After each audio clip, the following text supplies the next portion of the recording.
This week's Sunday roast comes from DoomGuyZwifting, and he kindly volunteered this video to us, and he's an absolute genius. Look at what he's done.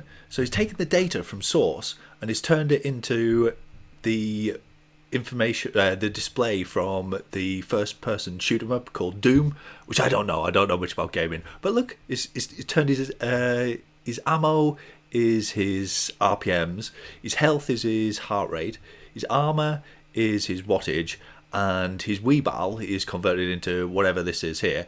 But also his character his head gets more messed up the more weebal he loses. So as he's running out of energy on the bike, his character's head gets all messed up, so his nose is blooded now, and then blood starts coming out of his head as he's totally losing energy. He's an absolute genius, and thank you very much for volunteering the video. Go and check out the channel, the link's in the description. And just like many geniuses, he's also a bit of a lunatic, and that's why he's on the Sunday roast. We've talked a bit about breakaways on this week's episode, and this course is quite good for a breakaway attempt. So Roy Imahara, last week's guest, did a great breakaway from I think even further down the hill than this on this Z Racing event this week. So this is the Lutece Express, 3 laps, and involves 4 climbs. So you've already done the bit where you've got them tired by going up the hill 3 times beforehand, and here isn't a bad place to do a breakaway from. You've still got a bit of an ascent, and DoomGuy has got a great sprint, so he's easily got the power to get away from the pack, and he's got the ghost, so a good power up for executing a breakaway, but he keeps his powder dry and just goes up the climb with the peloton and up to the Lac de Triomphe. Do you ever have one of those stupid ideas pop into your head? Like, what if I just stepped out in front of this bus? Or what if I stand up in this restaurant and pull my trousers down? And you instantly dismiss that thought because you're going to sustain a major injury, or you'll never be allowed in that restaurant again. Which I know. And I think something like that is going on in DoomGuy's head at the moment. And what he's thinking is, what if I launched my attack from the top of the descent? Now, rationale should kick in, and he should think, no, objects fall at approximately the same rate, even if you push them. So, if I was going to go on a descent, I should leave it to the bottom, where my huge sprint can give me some extra speed leading up into the slight ascent and towards the finish, so that if I do get a break, I've got a chance of it staying away. But no, what if I go from the top, where gravity will be the major force?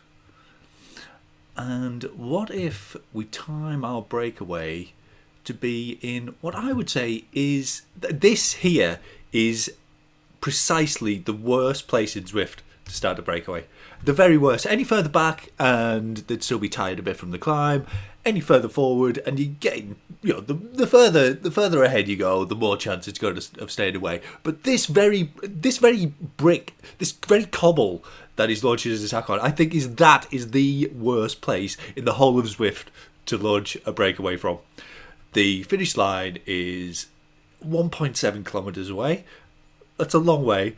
You're going down a hill, even if you've got, and you have a monster sprint. You've got the sprint that you need to win this precise race. And here we'll see it. Look.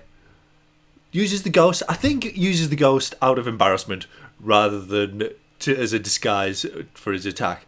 He's just, I don't want anyone to see this, what I'm just about to do. And he hits nearly 1,000 watts as he gets away. And he gets a gap of 1 second! A 1 second break, and we're 1.4 kilometers away from the finish line. And there's the pack. He's hit number 6. He's got that view. He's like, oh, I really have messed up here. Now, he's a bit unlucky here. Probably wanted the burrito, but that's not going to save you, DoomGuy. Nothing's going to save you at this stage. And we're down into the steepest bit, and here they come. The gap is coming down already. But DoomGuy's still thinking, no, I can do it. Mark Cavendish never did it.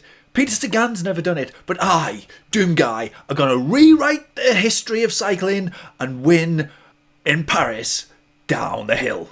I know they do it the other way, but none of them have ever attacked on the descent of the Champs-Elysees. And here he goes, as he's getting caught, too embarrassed to be caught in full plain view, so he uses the ghost again rather than saving it for another sprint at the end. Makes another effort on the downhill.